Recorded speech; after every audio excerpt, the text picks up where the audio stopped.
ಹೇ ಯೋಗಿರಾಜ್ ನಿಖಿಲೇಶ್ವರಾನಂದ್, ನೀವು ಯೋಗಿಗಳಲ್ಲಿ ಸರ್ವಶ್ರೇಷ್ಠ ಯೋಗಿ ಮತ್ತು ಸನ್ಯಾಸಿಗಳಲ್ಲಿ ಅದ್ವಿತೀಯ ಸನ್ಯಾಸಿಯಾಗಿದ್ದೀರಿ.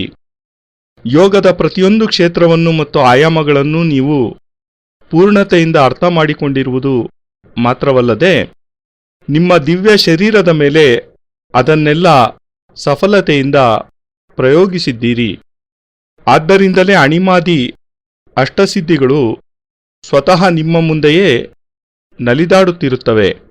ಸನ್ಯಾಸ ಜೀವನದ ಮರ್ಯಾದೆಗಳನ್ನೂ ಅದರ ಉಚ್ಚತೆ ಮತ್ತು ಶ್ರೇಷ್ಠತೆಗಳನ್ನೂ ನೀವು ಪೂರ್ಣತೆಯಿಂದ ಆಚರಿಸುತ್ತಾ ಈ ಕ್ಷೇತ್ರದಲ್ಲಿಯೂ ಯಾವ ರೀತಿ ನಾವೆಲ್ಲ ಪೂರ್ಣತೆಯನ್ನು ಪಡೆಯಬಹುದಾಗಿದೆ ಎಂಬುದನ್ನು ನಮ್ಮೆಲ್ಲರೆದುರು ಸ್ಪಷ್ಟಪಡಿಸಿದ್ದೀರಿ. ಸನ್ಯಾಸ ಜೀವನವನ್ನು ನೀವು ಪೂರ್ಣತೆಯೊಂದಿಗೆ ಬದುಕಿ ನಮಗೆ ಆದರ್ಶಪ್ರಾಯರಾಗಿದ್ದೀರಿ. ಇದುವರೆಗಿನ ಸನ್ಯಾಸ ಜೀವನ ಒಂದು ರೂಢಿಗ್ರಸ್ತ, ಜಡ, ಒಂದು ಬಂಡೆಕಲ್ಲಿನಂತೆ ಅಚಲ ಮತ್ತು ಸಂವೇದನಾಹೀನವಾದ ಜೀವನವಾಗಿತ್ತು. ಸನ್ಯಾಸದ ತಾತ್ಪರ್ಯವೇನೆಂದರೆ ನಮ್ಮ ಮನಸ್ಸಿನಲ್ಲಿ ಪೂರ್ಣತೆಯನ್ನು ಪ್ರಾಪ್ತಿ ಮಾಡಿಕೊಳ್ಳುವುದು. ಇದರ ಸಲುವಾಗಿ ನಮ್ಮ ಜೀವನದಲ್ಲಿ ಬಾಹ್ಯ ಆಡಂಬರಗಳು, ಬಾಹ್ಯ ವಿಚಾರಗಳು, ಬಾಹ್ಯ ಕ್ರಿಯಾಕಲಾಪಗಳು ಯಾವುದೇ ಚೇತನವನ್ನು, ಜ್ಞಾನವನ್ನು ಕೊಡಲು ಸಾಧ್ಯವಿಲ್ಲ. ಆದ್ದರಿಂದಲೇ ಇಂದು ನೀವು ಸನ್ಯಾಸಕ್ಕೆ ಯಾವ ಪರಿಭಾಷೆಯನ್ನು ಸ್ಥಾಪಿಸಿದ್ದೀರೋ, ಸನ್ಯಾಸಕ್ಕೆ ಯಾವ ರೀತಿ ಪೂರ್ಣತೆಯನ್ನು ಪ್ರದಾನ ಮಾಡಿದ್ದೀರೋ, ಅದು ನಿಮ್ಮ ಹಿರಿಮೆಗೆ, ಘನತೆಗೆ ಕನ್ನಡಿ ತೋರಿದಂತಹ ಕಾರ್ಯವಾಗಿದೆ. ಕೇವಲ ಮಾತ್ರ ನೀವೇ ಮಾಡಬಹುದಾದಂತಹ ಯೋಗ್ಯತಮ ಕಾರ್ಯವಾಗಿದೆ.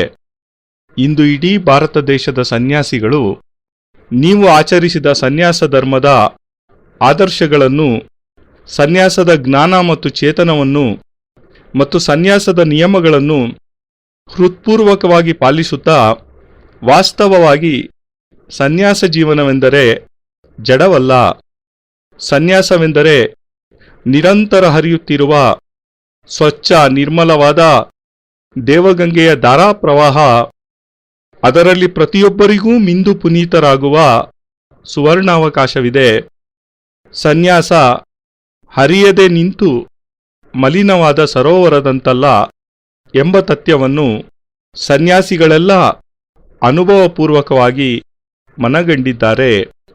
ಹೇ ಪರಮಪೂಜ್ಯ ಗುರುದೇವ, ಜೀವನದ ಮೂಲ್ಯಗಳನ್ನು ನೀವು ಪೂರ್ಣತೆಯೊಂದಿಗೆ ನಮ್ಮೆದುರು ಸ್ಪಷ್ಟಪಡಿಸಿರುವುದು ಮಾತ್ರವಲ್ಲದೆ ಜೀವನದ ಸರ್ವೋತ್ಕೃಷ್ಟತೆಯನ್ನೂ ಸಹ ನೀವು ಸ್ಪರ್ಶ ಮಾಡುತ್ತಾ ನೀವು ನಿಮ್ಮಲ್ಲಿಯೇ ನೀವು ಅದ್ವಿತೀಯರಾಗಿ ಬಿಟ್ಟಿದ್ದೀರಿ. ಮುಂಬರಲಿರುವ 100 ವರ್ಷಗಳವರೆಗೆ ಯಾವುದೇ ಸನ್ಯಾಸಿಯಾಗಲಿ ಯೋಗಿಯಾಗಲಿ ನಿಮ್ಮ ಸರ್ವೋತ್ಕೃಷ್ಟತೆಯನ್ನು, ಸರ್ವಶ್ರೇಷ್ಠತೆಯನ್ನೂ ತಲುಪುವುದು ಸಾಧ್ಯವೇ ಇಲ್ಲ. ಗುರುದೇವ್, ನಾವು ಯಾವಾಗ ನಿಮ್ಮನ್ನು ದರ್ಶನ ಮಾಡಿದರೂ ನಮಗನಿಸುವುದು ಏನೆಂದರೆ, ಈ ಪೃಥ್ವಿವಾಸಿಗಳಾದ ನಮಗಾಗಿ ದಿವ್ಯಾತ್ಮರೊಬ್ಬರು ಬ್ರಹ್ಮಾಂಡದಿಂದ ನಮ್ಮೆದುರು ಅವತರಿತರಾಗಿದ್ದಾರೆ. ಈ ಭೌತಿಕಮಯವಾದ ವಿಶ್ವದಲ್ಲಿ ಆಧ್ಯಾತ್ಮಿಕ ಮತ್ತು ಭೌತಿಕ ಪ್ರಪಂಚಗಳ ನಡುವೆ ಒಂದು ಸಂತುಲನೆಯನ್ನು ಸ್ಥಾಪಿಸುವುದಕ್ಕಾಗಿ ಮತ್ತು ತನ್ಮೂಲಕ ಪ್ರಕಾಶವನ್ನು ಬೀರುವುದಕ್ಕಾಗಿ ದೇವದೂತರೊಬ್ಬರು ನಮಗಾಗಿ ಈ ಧರೆಗಿಳಿದಿದ್ದಾರೆ.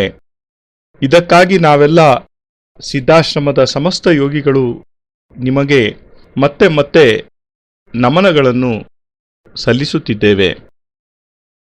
ಗುರುರ್ದೇವಂ ದೇವಂ ನಿಖಿಲ ಭವಯೋಗಿ ಸರಪರೌ ಪರಿಪೂರ್ಣಂ ಧ್ಯೇಯಂ ವಿಚರತಿ ಅಣಿಮಾದಿ ಶ್ರೂಯತೆ ಕಲೌ ಸನ್ಯಾಸಂ ವೈ ನ ಚ ಶ್ರಿಯಪರೈರ್ನಮಃ ಪರೀ